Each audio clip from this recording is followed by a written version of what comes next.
I stepped in to help my disabled sister-in-law's daughter so she wouldn't miss out. Now I'm being accused of trying to replace her as the mom, and the entire family is falling apart. I have a niece, Gigi, 10, who is the daughter of my brother Chris and his wife Anna. Anna became disabled when Gigi was 4. It was triggered by an infection, and ever since she has been mostly using a wheelchair. Obviously, this has been hard on their family. Anna was the center of their home, even though she had a demanding job. She had to quit her job, which is tough on their finances, and she is no longer able to be as involved with Gigi's school and extracurricular activities due to her fatigue and accessibility issues. I help as much as I can, school pickup and driving her to dance practice, going to school events if Chris can't make it, such as chaperoning field trips.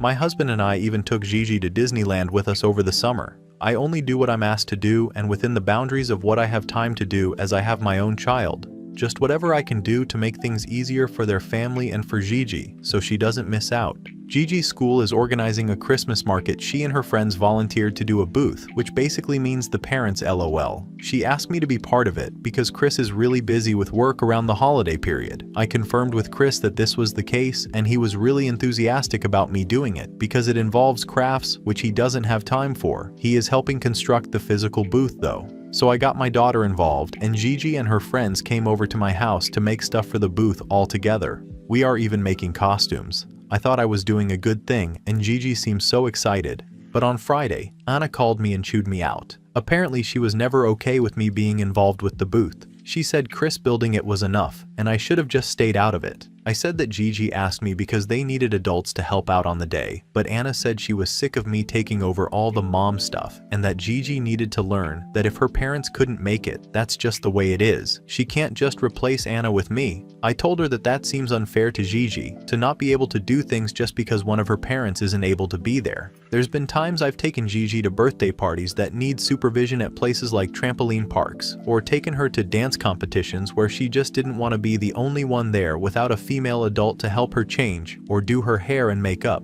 If I hadn't done those things, Gigi probably would have missed out. Anna said, well, that was Gigi's reality, and she can't just ignore the fact that Anna is her mother, and this is the family that she was born into, not mine. I ended up telling Anna that I never meant to disrespect her, but that I made a commitment to Gigi and to the other parents, so I'm going to do the booth. But after that, if she and Chris want me to step back, then I will. Honestly, I'm really upset about the whole thing. I have my own child. It's not lean. I'm trying to play mom to Gigi. I just want her to feel supported and not miss out on anything. Chris does his best, but he works crazy hours to support Anna and Gigi. I thought it was a good thing that they had a village to help out, as Anna's family isn't local. I thought since Gigi would come to me for these things that we were doing right by her. It seems so unfair that she should not have the same experiences as her friends because of something out of everyone's control. But I'm not her parent, and Anna is. And if Anna doesn't mind Gigi missing out, then maybe that's not my business. My own mom thinks Anna is being unfair to Gigi with this request, but my mom was the super involved type, and I know there's tons of kids whose parents don't make it to everything, so maybe we're just an overbearing type and I went too far. Aida? Edit. Because I see this coming a lot. The reason the craft session was at my house is because one of the other girls was supposed to host it, but the house is small for all the girls to be taking over the whole living room. The mom also has another child and was worried about supervising all the kids the whole day. She messaged me privately and asked if I had the space and time to host, and I did. Anna and Chris's place doesn't really have the space in the common area to accommodate the craft making, and I know how stressed Chris is by playdates and probably wouldn't have wanted it at their house. I thought I was helping out that mom by saying yes. I say yes to most things, not because I'm trying to push anyone out or take over, but I guess being a som mom to one kid, I feel like it's only fair I should take on a bit of extra kid stuff for other parents where I can. Edit 2 for anyone asking about Anna being driven to things. Driving Anna would mean I would need Chris's car, which he needs for work because he needs to haul stuff around. We can't swap cars because mine can't be used for that stuff. So for me to drive Anna in Chris's car, Chris needs to also not be busy, in which case he wouldn't need help. Chris does drive Anna to dance recitals and sports activities when he is available. Update 1. Hi. A lot of people asked for an update, and so many people were really kind and helpful, so I thought I would provide one. Chris and Anna came over the weekend to discuss everything. Just for any avoidance of doubt, Chris always made Anna aware of what I was doing with Gigi, and Anna has confirmed this when we met. A lot of people thought maybe Chris was not relaying the information to her, but that is not the case.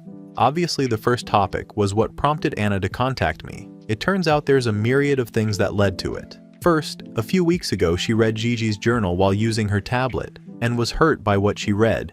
I'm not going to be sharing what Gigi said out of respect for her privacy, but it's what you'd imagine a kid in her situation would say, just obviously sucks for a parent to read.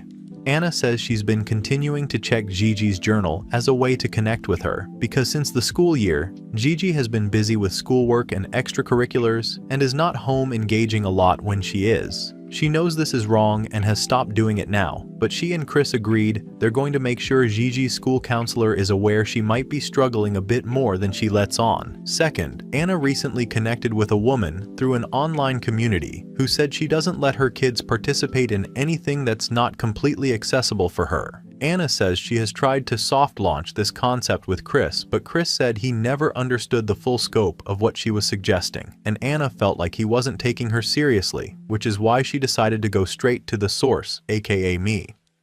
The third part of this is that Anna has been wanting to move closer to her family. Chris has shut this down as they can't afford a move. It'll be tougher for him find work there. The education is not as good statistically. Gigi is comfortable here, and Anna's home county, let's just say, doesn't offer a very diverse cultural or political experience. It's also very rural. Chris also cited the lack of support system there, because while Anna has family, they all have large families of their own and are not financially stable, and he worries about relying on them. This reasoning especially hurt Anna's feelings, which is what caused her to lash out at me, whom she saw as the main reason Chris didn't want to move, although that's not the case.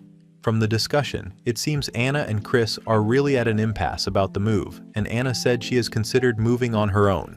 Anna went on to say that I'm not who she'd have picked for a female role model for her daughter, to which I said I'm not trying to be one. I'm just trying to make sure Gigi doesn't miss out on important childhood experiences. But I reiterated that I'm not going to force my help on them if it's not a 2-yes situation, because I wouldn't want any of my in-laws to do that. Chris and Anna strongly disagree on this issue, and it was just devolving into an argument that I think they should have in private, so until they settle that, I've decided to help with driving only, no extra activities, and I'm also going to try and help with non-Gigi stuff, so that it might free Chris up a little to do more things. I'm going to take over grocery shopping, and hopefully talk Chris into at least letting me out some money towards the cost. And I've asked an account of mine to get in contact with Chris. She can maybe do an audit of their finances and see where they can move things around to lighten the load. Maybe not, but it's worth a shot. My husband and I are thinking of getting Chris a gas card for Christmas to help with expenses.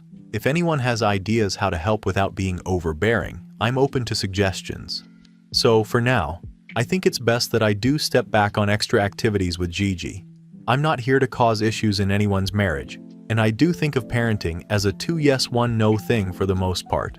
Fundamentally, I think a lot of you were right. This has ended up being more about Chris and Anna's marriage than anything to do with me. There's more going on there that I won't share because it's not really relevant and private between them, but they need to work it out. And I'm definitely not going to insert myself by going off Chris's preferences when I know one parent isn't okay with it. This is a very complex situation, and I really just want the best for everyone, contrary to some people's belief, so I'm just going to focus on the ways I can make an impact. I feel bad that Gigi might be hurt that I'm less active in the new year, but I'm also hopeful that Chris and Anna will use the Christmas break to really talk and figure out a path forward. If I've missed anything, please let me know. But otherwise, thank you to everyone who commented, and especially to disabled parents who shared their perspective with me.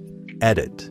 Just to be clear, I'm not totally stepping out of Gigi's life. I'm still going to do drop-offs and pickups from extracurriculars in school and friends' houses. When I say step back, I'm talking about not doing dance mom duty or hosting play dates. We're hoping easing Chris's burdens will free him up to take over that stuff, so Gigi isn't disadvantaged.